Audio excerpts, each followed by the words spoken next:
आज का हमारा टॉपिक है कॉन्टिनेंट्स ऑफ द वर्ल्ड, जो कि हमारे पिछले लेक्चर की कॉन्टिन्यूशन पर मबनी है, जिसमें हमने ये देखा था कि कॉन्टिनेंट्स क्या होते हैं। यानी लार्ज एरिया ऑफ लैंड को हम कॉन्टिनेंट यानी कि बरआज़म कहते हैं, यानी खुश्की के सबसे बड़े हिस्से को हम बरआज़म कहते हैं।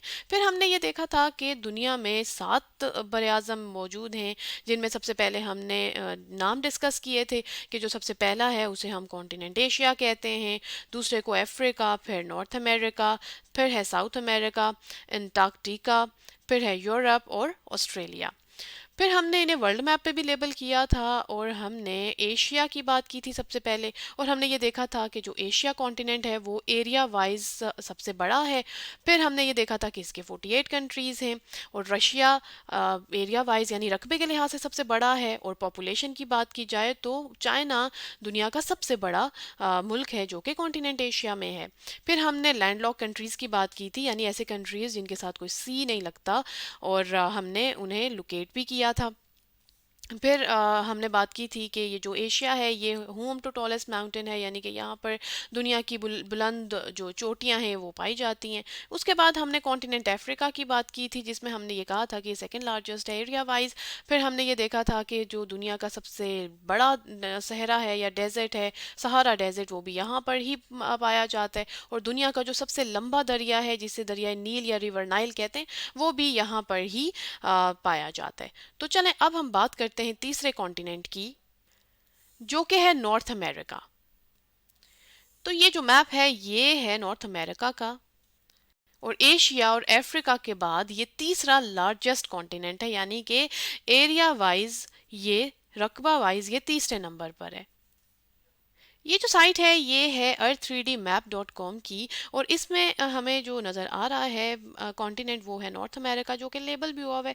तो यहाँ पर दिखाने का मकसद ये है कि मैप पे उसकी जो बाउंड्री है उससे ज़्यादा जो ग्लोब होता है ना उस पर एग्जैक्ट बाउंड्री आ रही होती है। तो ये नॉर्थ अमेरिका है जो कि तीसरा कॉन्टिनेंट है। अब ये जो कॉन्टिनेंट है नॉर्थ अमेरिका ये 23 ममालिक पर मुश्तमिल है, यानी कि इसके 23 ममालिक हैं। जैसे अगर हम इस मैप पे देखें ना, तो ये जो हमें कलर कलर पोर्शंस नज़र आ रहे हैं ये इसके कंट्रीज़ हैं। तो चलें जो इसके इंपॉर्टेंट कंट्रीज़ हैं इनको भी हम लेबल कर लेते हैं। जैसे ये जो लाइट पर्पल सा नज़र आ रहा है ना, ये है यूएस यानी कि यूनाइटेड स्टेट्स। ये जो लाइट ग्रीन है इसे कनाडा कहते हैं। फिर ये जो हमें लाइट ब्राउन सा नज़र आ रहा है इसे इसका नाम है मैक्सिको। फिर ये अगेन हमें ये जो लाइट पर्पल नज़र आ रहा है छोटा सा पैच, ये है अलास्का का। तो ये इंपॉर्टेंट कंट्रीज़ हैं नॉर्थ अमेरिका के। अब ये जितने भी कंट्रीज़ हैं ना ये टेक्नोलॉजी में बहुत आगे हैं, इसी वजह से यहाँ पर जो आबादी है ना वो काफ़ी ज़्यादा है। और लोगों के लिहाज से अगर देखा जाए तो 500 मिलियन लोग यहाँ पर रहते हैं। और अगर इसकी इंपॉर्टेंट फीचर्स की बात की जाए तो यहाँ पर पाए जाते हैं रॉकी माउंटेन्स। रॉकी जो कि नाम से ही जाहिर है कि रॉक से बने हुए हैं, यानी कि चट्टानों से बने हुए हैं। तो चलें हम इसकी एक पिक्चर भी देख लेते हैं। तो देखें ये पिक्चर जो है ये रॉकी माउंटेन्स की है, और इसमें ये देखें ये पहाड़ देखने से भी नज़र आ रहा है ना कि ये चट्टानों से बने हुए। तो ये एक इम्पॉर्टेंट चीज़ है नॉर्थ अमेरिका की कि यहाँ पे ये वाले पहाड़ पाए जाते हैं। अब हम बात करते हैं साउथ अमेरिका के बारे में, जो कि चौथा कॉन्टिनेंट है, यानी चौथा लार्जेस्ट कॉन्टिनेंट है एरिया वाइज, यानी कि रकबे के लिहाज से ये चौथा बड़ा कॉन्टिनेंट है। ये कॉन्टिनेंट 12 ममालिक पर मुश्तमिल है, यानी कि ये जो छोटे छोटे हैं ना ये 12 कंट्रीज़ हैं। इसके जो इंपॉर्टेंट कंट्रीज़ हैं चलें उनको भी लेबल करते हैं। जैसे ये जो लाइट ग्रीन है ये है ब्राज़ील। ये जो ब्राउन लाइट ब्राउन सा नज़र आ रहा है ना ये है अर्जेंटीना। मैं इसका ज़रा यहाँ पे एरो बना देती हूँ, ये पूरा अर्जेंटीना है। फिर एक इम्पॉर्टेंट इसका कंट्री है चिली, जो कि ये जो लाइट ब्लू सा हमें नज़र आ रहा है ना ये पूरा ये है चिली। अब चिली से ऊपर की तरफ ये जो लाइट स्किन सा है ना ये है पेरू। इसको भी मैं जल्दी से लेबल कर देती हूँ। अब ये जो नॉर्थ अमेरिका और साउथ अमेरिका है ना ये एक साथ ही पाए जाते हैं। चलें इसे हम मैप पे देखते हैं। तो ये साइट है earth3dmaps.com की, और इस पे हमें क्या नज़र आ रहा है, ग्लोब नज़र आ रहा है, यानी कि अर्थ का 3D मैप।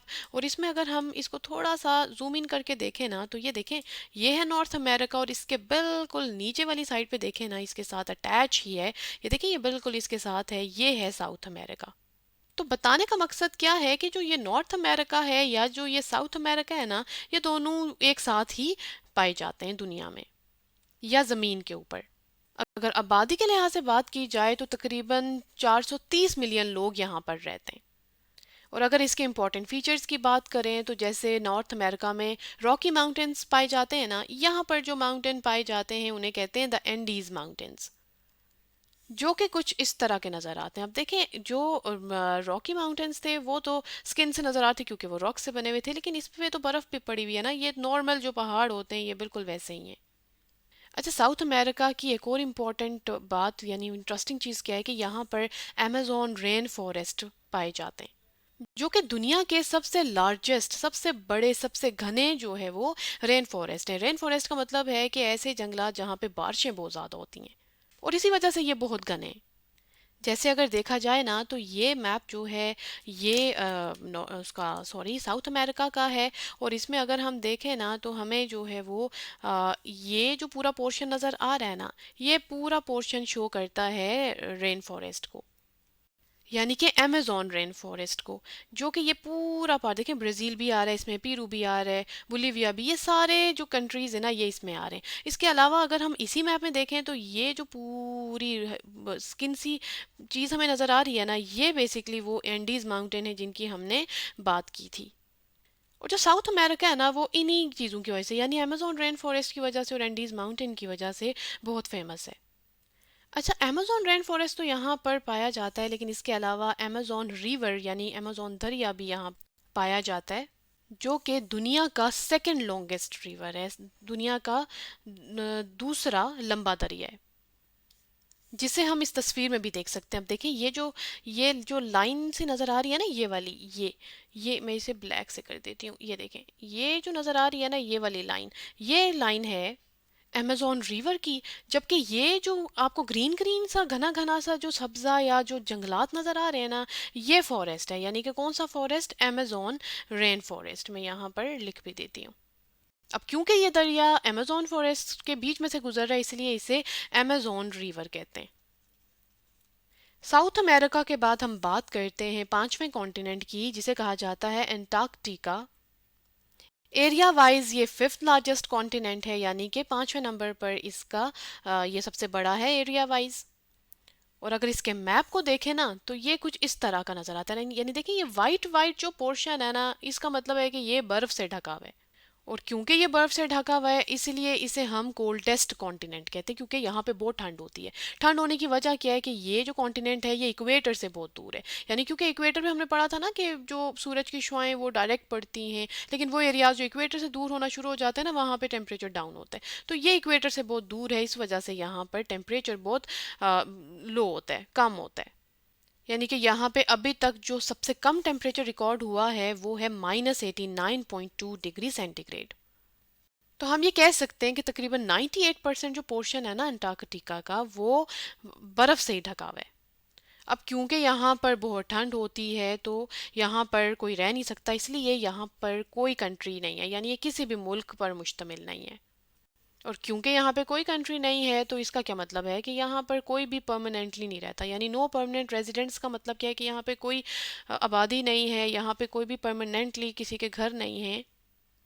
क्योंकि देखिए ये जो टेम्परेचर है ना ये इंसान के लिए बेयर करना, बर्दाश्त करना बहुत मुश्किल है, इसी वजह से यहाँ पे आबादी नहीं है।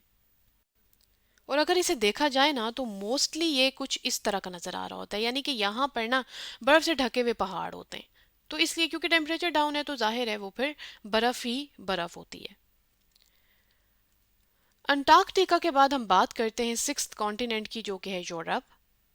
अच्छा, जो यूरोप है ना ये सेकंड स्मॉलेस्ट कॉन्टिनेंट है, यानी इसका जो रकबा है ना वो बाकी कॉन्टिनेंट से बहुत कम है, तो ये दूसरे नंबर पे आप कह सकते हैं कि छोटा कॉन्टिनेंट है। और इसका मैप देखें तो ये इस तरह का नज़र आता है इसका मैप, लेकिन मैप पे इतना आइडिया नहीं होता, चले हम इसे 3D मैप पे समझते हैं। तो ये साइट है earth3dmap.com की और इसमें हमें ग्लोब नज़र आ रहा है और ग्लोब के ऊपर कॉन्टिनेंट्स लेबल हुए हैं, यानी कि बरे आज़म। तो हम बात कर रहे हैं कॉन्टिनेंट यूरोप की। तो और हमने ये कहा कि ये छोटा कौन दूसरे नंबर पे सबसे छोटा है, यानी एरिया वाइज। तो ये देखें, ये यूरोप लिखा हुआ है ना, तो ये सिर्फ इतना सा पार्ट है इसका, क्योंकि इसके साथ फिर जो कॉन्टिनेंट है एशिया ये सबसे बड़ा है, ठीक है। तो ये देखें ये कितना छोटा सा है। अब देखिए एरिया वाइज ये बेशक छोटा है लेकिन ये 44 कंट्रीज पर मुश्तमिल है। अब वो जो 44 कंट्रीज है ना वो भी साइज में छोटे हैं लेकिन डेवलप हैं। यानी कि एडवांस हैं। इसके जो कुछ इंपॉर्टेंट कंट्रीज़ हैं ना उनको मैंने लेबल किया हुआ है, जैसे ये डार्क ब्राउन कलर जर्मनी है, फिर ये जो हमारे पास लाइट पर्पल है ये फ्रांस है, और ये जो ऑरेंज सा है ये स्पेन है। लेकिन यहाँ पे जो आपको ये सबसे बड़ा नज़र आ रहा है ना, ये रशिया है। अब देखें, रशिया तो हमने ये देखा था कि ये तो एशिया में भी है और अब यूरोप में भी है। तो बेसिकली ये जो कंट्री है ना रशिया, ये दोनों में है, यानी कि ये कॉन्टिनेंट एशिया में भी है, ये एशिया का पार्ट है, और ये है यूरोप का पार्ट, ठीक है। और ये दोनों में पाया जाता है। अब दोनों में ये मौजूद, यानी ये दुनिया का ज़ाहिर है सबसे बड़ा कंट्री है, दोनों में तो ये मौजूद है, दोनों में पाया जाता है। लेकिन है क्या कि ये एक माउंटेन्स है जिन्हें हम कहते हैं यूरल माउंटेन्स, ये इनको सेपरेट करते हैं। यानी कि यूरल माउंटेन से जो ईस्ट वाली साइड है ना, ये वाली यहाँ पर जो पार्ट है वो एशिया में है, और यूरल माउंटेन से वेस्ट वाली जो साइड है वो यूरोप में है, जो कि हम इस मैप में भी देख सकते हैं। ये यूरल माउंटेन्स है, ये देखें, ये यूरल माउंटेन्स हैं, और यहाँ पे एशिया है, और यहाँ पर यूरोप है, और ये जो रशिया है ये दोनों में है। लेकिन इसका जो ज़्यादा हिस्सा है ना रशिया का, वो एशिया में ही पाया जाता है, थोड़ा सा जो पार्ट है वो यूरोप में है। अच्छा, जो यूरोप है ये है तो छोटा रकबा वाइज यानी एरिया वाइज, लेकिन ये डेंसली पॉपुलेटेड है। डेंसली पॉपुलेटेड का क्या मतलब है कि यहाँ पे बहुत ज़्यादा लोग रहते हैं, बहुत ज़्यादा पॉपुलेशन है। तकरीबन 750 मिलियन लोग हैं जो यहाँ पर रहते हैं। अच्छा, यूरोप फेमस इसलिए भी है क्योंकि यहाँ की जो हिस्ट्री है, तारीख है, वो भी बहुत डाइवर्स है। इसके अलावा कल्चर भी बहुत रिच है, और लैंडमार्क्स यहाँ पे बहुत इंपॉर्टेंट है। जैसे आपने सुना होगा आईफल टावर के बारे में, जो कि है इस तरह का टावर। और ये मशहूर इसलिए है कि इसका शुमार ना जो दुनिया की इम्पोर्टेंट बिल्डिंग्स है ना, यानी बुलंद टॉल बिल्डिंग्स, उनमें इसका शुमार होता है। तो ये एफल कह रही हूँ, आईफल टावर यूरोप में पाया जाता है। अब हम बात करते हैं लास्ट कॉन्टिनेंट की, जो कि है ऑस्ट्रेलिया। और ये ऑस्ट्रेलिया का मैप है। लेकिन मैप में अगर देखें ना, तो मैप में हमें ये मतलब बड़ा नज़र आ रहा है। तो चलें इसे हम जो है वो वर्ल्ड मैप पे, सॉरी, जो 3D मैप है उस पर देख लेते हैं। तो ये साइट है earth3dmap.com की, और इसमें हमने देखना है ऑस्ट्रेलिया। तो ये देखें, ये ऑस्ट्रेलिया बिल्कुल इतना छोटा सा है, लेकिन मैप में क्योंकि इतना इतना नज़र नहीं आ रहा होता, इसलिए फिर मैं आपको ये दिखा रही हूँ कि ये देखें, ये बिल्कुल छोटा सा है।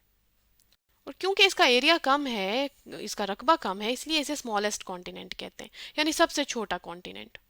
लेकिन इसकी इंटरेस्टिंग चीज़ क्या है कि इसे कॉन्टिनेंट भी कहा जाता है, इसे कंट्री भी कहते हैं, और इसे आइलैंड भी कहा जाता है। अब कॉन्टिनेंट इसको इसलिए कहते हैं, और इसे हम 3D मैप.com पे समझ रहे हैं। तो हमने क्या कहा कि हम इसे कॉन्टिनेंट क्यों कहते हैं। कॉन्टिनेंट इसलिए कहते हैं कि कॉन्टिनेंट होता है लार्ज एरिया ऑफ लैंड, यानी कि ज़मीन का या खुश्की का बड़ा हिस्सा। अब देखिए, अगर ऑस्ट्रेलिया को देखा जाए तो इसके साथ तो कोई और लैंड मास है ही नहीं ना, कोई लैंड नहीं है, इसलिए फिर ये कॉन्टिनेंट, इसे कॉन्टिनेंट कहा जाता है। और कंट्री इसको इसलिए कहते हैं क्योंकि इसकी अपनी गवर्नमेंट है, और आइलैंड इसको इसलिए कहते हैं क्योंकि ये चारों तरफ से अगर देखें ना तो ये पानी से ही कवर्ड है। इसी वजह से इसे कॉन्टिनेंट भी कहते हैं, कंट्री भी कहते हैं, और आइलैंड भी कहते हैं। अब क्योंकि इसे कंट्री कहते हैं तो इसका क्या मतलब है कि ये सिर्फ एक ही कंट्री पर मुश्तमिल है, जो कि है ऑस्ट्रेलिया। जैसे हम सुन रहे होते हैं ना, सिडनी, मेलबोर्न, ये इसके इम्पोर्टेंट सिटीज़ हैं, ये कंट्रीज़ नहीं है। कंट्री एक ही है और उसमें ये इम्पोर्टेंट सिटीज़ हैं। तो आज के लेक्चर में हमने कॉन्टिनेंट्स ऑफ द वर्ल्ड के बारे में पढ़ा, और हमने जो 5 कॉन्टिनेंट्स थे ना उनकी डिटेल देखी।